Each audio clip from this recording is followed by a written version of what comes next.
সরকারের কোনো সঠিক পলিসি ছিল না। যে পলিসি না থাকার কারণে আমাদের মৎস্যজীবীরা, কৃষকরা তারা ভালো উৎপাদনও করতে পারে, ভালো থাকতেও পারে না। আমাদের দেশের অর্থনীতির চাকা ঘোরে আমাদের কৃষকদের কারণে, আমাদের মৎস্যজীবীদের কারণে, যারা প্রতিদিন সকাল থেকে রাত পর্যন্ত মাথার ঘাম পায়ে ফেলে, কৃষক শুধু নয়, আমাদের কৃষক ভাইরা শুধু নয়, কৃষানী বোনরাও তারাও কিন্তু মাঠে কাজ করে।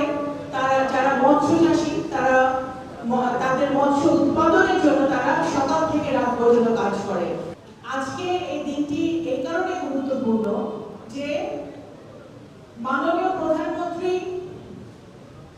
যোগ্য বাবার যোগ্য সন্তান হিসেবে বুঝতে পেরেছেন যে আমাদের মৎস্য চাষীদের পাশে যদি দাঁড়াতে হয়, এটাকে সর্বাধিক গুরুত্ব দিয়ে 64টা জেলায়, প্রত্যেকটি উপজেলায় এই কর্মসূচি উদ্বোধন করতে হবে, পালন করতে হবে, মৎস্য চাষীদেরকে গুরুত্ব দিতে হবে এবং মৎস্যজীবীরা কিভাবে আরো বেশি করে মৎস্য উৎপাদনের মাধ্যমে এটাকে একটা সফল একটা ব্যবসা হিসেবে পরিণত করতে পারে, সেই দিকেও আমাদের লক্ষ্য করতে হবে। সেই কারণেই কিন্তু আজকে সারা বাংলাদেশে এই কর্মসূচি পালিত হচ্ছে।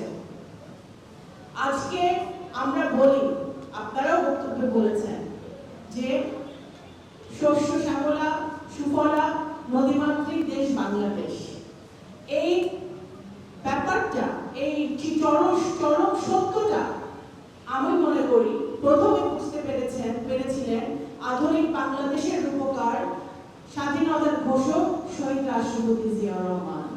উনি বুঝতে পেরেছিলেন দেখে উনি যখন রাষ্ট্রের দায়িত্ব নিয়েছিলেন, প্রথমে উনি বাংলাদেশের কৃষিকে, বাংলাদেশের মৎস্যকে স্বনির্ভর করার জন্য খাল খনন কর্মসূচি শুরু করেছিলেন।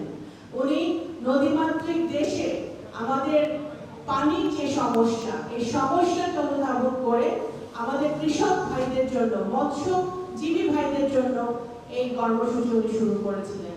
এই ধারাবাহিকতায় আজকে আমরা মৎস্য চাষীদের দিকে, মৎস্য উৎপাদনকে বৃদ্ধি করার জন্য এই বর্তমান সরকার নিয়োজিত রয়েছে।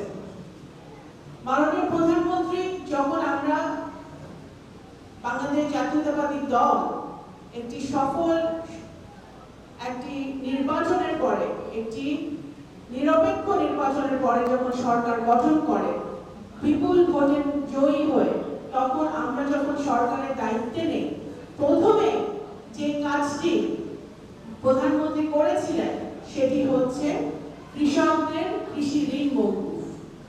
এবং উনি বুঝতে পেরেছিলেন যে আমাদের দেশের অর্থনীতির চাকা ঘোরে আমাদের কৃষকদের কারণে, আমাদের মৎস্যজীবীদের কারণে, যারা প্রতিদিন সকাল থেকে রাত পর্যন্ত মাথার ঘাম পায়ে ফেলে, কৃষক শুধু নয়, আমাদের কৃষক ভাইরা শুধু নয়, কৃষানী বোনরাও তারাও কিন্তু মাঠে কাজ করে। তারা যারা মৎস্য চাষী, তারা তাদের মৎস্য উৎপাদনের জন্য তারা সকাল থেকে রাত পর্যন্ত কাজ করে। এই চরম সত্যটা উনি অনুধাবন করতে পেরেছিলেন বলে সর্বাধিক গুরুত্ব দিয়েছেন আমাদের তৃণমূলের, আমাদের কৃষক এবং মৎস্য চাষী ভাইদের উপরে। নগরকান্দা সাঁওতাল প্রেক্ষাপটে এবং ফরিদপুরের প্রেক্ষাপটে আমি বলতে চাই যে অবশ্যই আমাদের অনেক সুযোগ আছে, যে সুযোগের সদ্ব্যবহার গত 17-18 বছরে আমরা করতে পারি না। এই কারণ সরকারের কোনো সঠিক, গত যে ফ্যাসিবাদী সরকার ছিল, সেই সরকারের কোনো সঠিক পলিসি ছিল না। যে পলিসি না থাকার কারণে আমাদের মৎস্যজীবীরা, কৃষকরা তারা ভালো উৎপাদনও করতে পারে না, ভালো থাকতেও পারে না। আমাদের যেরকম এখানে সুযোগ আছে, এখানে বর্তমানে আমাদের যে মৎস্য কর্মকর্তা আছেন, উনি ওনার বক্তব্যে কিছুটা বলেছেন, টিএনও বলেছেন যে আমাদের প্রযুক্তি প্রশিক্ষণ প্রকল্প ও ঋণ সহায়তা, তারপরে তথ্য ও উন্নয়ন কার্যক্রম, মাছ আহরণ পরবর্তী ব্যবস্থাপনা, নিরাপদ উৎপাদন ও মান নিয়ন্ত্রণ, পোনা ও উৎপাদন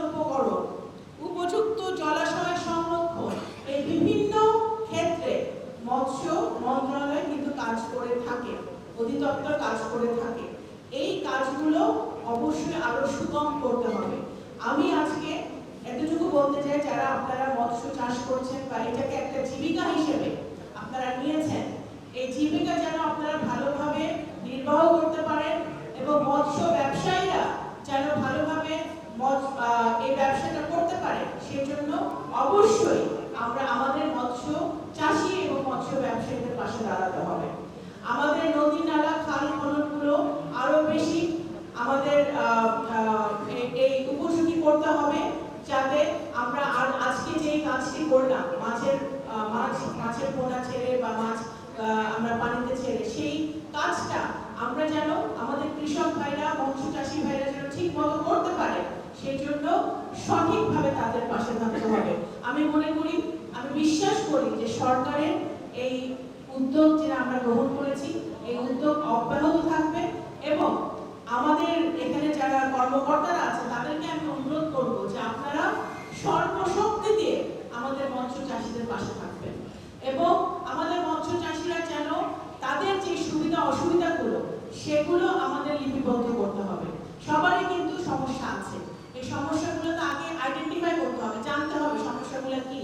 আমাদের মৎস্য চাষীরা মৎস্য চাষ করতে গিয়ে বা আমাদের ব্যবসায়ীরা এই ব্যবসা করতে গিয়ে কি কি সমস্যার সম্মুখীন হচ্ছে, এই সমস্যাগুলো আগে আইডেন্টিফাই করতে হবে, আগে আমাদের এগুলো বের করতে হবে। আমি এখানে মৎস্য কর্মকর্তা আছেন, তাদেরকে আমি অনুরোধ করবো আপনারা যত দ্রুত সম্ভব এগুলো আইডেন্টিফাই করেন, আমাদেরকে জানান, আমাকে জানান এবং আমরা ইনশাআল্লাহ আপনাদের সমস্যার সমাধানের ব্যবস্থা করব। আমাদের একজন চাষি ভাই বক্তব্য বলেছেন যে আপনারা যদি যেমন কৃষি ঋণ দেওয়া হয়, সেরকম মৎস্য চাষীদেরও যদি একটি ঋণের ব্যবস্থা থাকে, তারা ঋণ সুলভ মূল্যে তারা ঋণ দেওয়ার ব্যবস্থা থাকলে তারা তার মাধ্যমে তাদের ব্যবসাটাকে বা তাদের এই কর্মটাকে আরো বড় পরিসরে তারা করতে পারে। সেই জায়গাতেও আমরা ইনশাআল্লাহ সরকার দেখবে যে কিভাবে আমরা যখন কৃষক ভাইদের পাশে দাঁড়িয়েছি, ইনশাআল্লাহ আমরা মৎস্য চাষী ভাইদের পাশেও দাঁড়াবো। এখানে মৎস্য চাষী ছাড়াও আমি জানি কম বেশি সবাই কিন্তু এখানে আমরা কৃষক। এখানে সবাই, কেউ ধান উৎপাদন করে, কেউ পাট উৎপাদন করে, কেউ পেঁয়াজ উৎপাদন করে, কেউ সবাই আমার সামনে যারা বসে আছে সবাই কম বেশি সেই কাজটা আপনারা করেন, কারণ সেটাই এখানে নগরকান্দা সালদা সেটাই আমাদের প্রধান জীবিকা। সেইটা আমি একটা কথা বলতে চাই, যারা পাট উৎপাদন করেন বা যারা পেঁয়াজ উৎপাদন করেন, তাদের আমি জানি যে এই বছর অনেক সমস্যা হয়েছে, অনেকে পেঁয়াজের ন্যায্য মূল্য পান নাই এবং অনেকেই হয়তো সালদা নগরকান্দায় পেঁয়াজটা নষ্ট হয়ে গেছে, সেই ন্যায্য মূল্য তারা পায় নাই। যেটা কৃষি মন্ত্রণালয় করছে, যেটা অত্যন্ত একটি খুবই শীঘ্রই সেটা শুরু হবে এবং আমার খুব সম্ভবত আমাদের উপজেলা নির্বাহী অফিসার ডিসি সাহেবরাও এটা অবগত আছেন যে একটা পেঁয়াজকে সংরক্ষণ করার জন্য একটা স্টোরেজের ব্যবস্থা কিন্তু কৃষি মন্ত্রণালয় থেকে করা হচ্ছে। প্রত্যেকটা উপজেলায় স্টোরেজের ব্যবস্থা করা হচ্ছে যাতে পেঁয়াজগুলো আমাদের কৃষকরা সংরক্ষণ করতে পারে এবং পরবর্তী সময় প্রয়োজন মতো সেটা তারা ব্যবহার করতে পারে, বিক্রি করতে পারে।